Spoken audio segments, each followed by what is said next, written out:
Chichi, ayan. Meron ako ditong Oppo F1S. Ayan, tuturuan ko kayo ngayon mga kachichi kung paano po mag-download ng Facebook sa ating mga old version cellphone like Oppo F1S. So, meron po siyang Android 5. So, ayan siya, ang kanyang version. So, tuturuan ko kayo kung paano mag-download ng Facebook sa mga old version na Android. So, una mga kachichi ko, ito po yung ating home screen.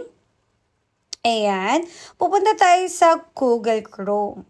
So, sa Google Chrome, magta-type po tayo dyan ng old version or Facebook. Ayan, type lang po natin yan. Facebook. Ayan. Space. Version. Android 5. Ayan. Hanapin lang. Actually, marami namang version o marami namang dito sa Google Chrome na pagpipilian. Pero ito kasi yung ginagamit ko kung paano ako mag-download sa mga Android 5 po natin.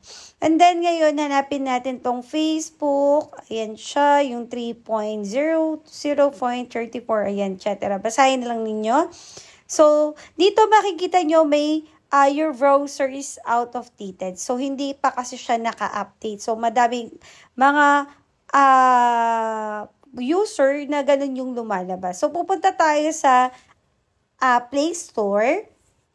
Then, hanapin lang natin yung Google Chrome. Ayan, wait lang. Lapit natin siya mga kachichi. Ayan, search ko lang dyan. Surf ko lang. Punta tayo dito sa, ayan, apps. Ayan. So, ayan siya. Nag-update pa yung Google natin. A-update natin dyan yung ating Google Chrome. Ayan. So, i-update natin yan mga kachichi. Accept lang natin. Hanggang sa, i-wait lang natin siya mga kachichi hanggang sa matapos siyang mag-update. Ayan. Wait lang natin siya. So, kailangan natin to i-update mga kachichi. Since kasi version 5 po yung ating cellphone. So, kailangan nating i-update. Ayan. Para po lumabas po yung kanyang mga pagpipilian doon. Ayan siya. So, update. Wait lang tayo sa pag-update dyan. Ayan. Depende kung mabilis yung wifi nyo or data niyo mga kachichi. Ayan. So, ayan. Update muna tayo. Waiting. Medyo matagal lang talaga kasi nga meron pang isang nag-i-install dun sa, ayan, yung Google. So, wait lang natin siya ma-update. Ayan siya, mga kachichi. Update lang. And then, ayan, tapos na siya mag-update. Fast forward na natin, mga kachichi. Balik na tayo dun sa Google Chrome ulit. So, ayan, ikiklik ko lang yung una nating kinlik kanina sa pag-search natin.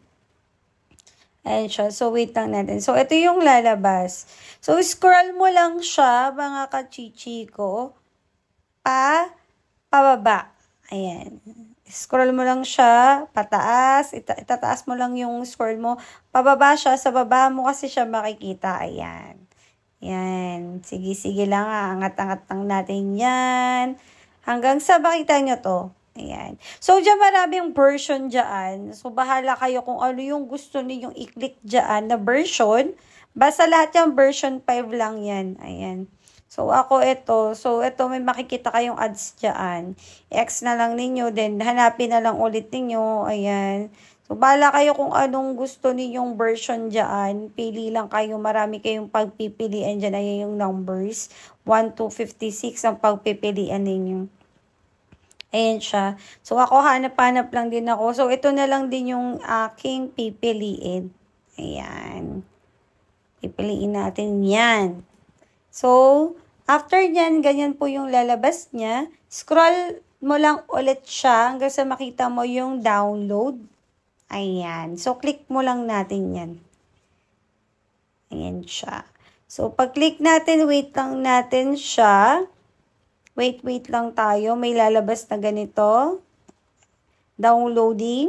And wait lang natin. Ayan. So, ito, tapos na siyang mag-download. At punta tayo dito sa kanyang settings.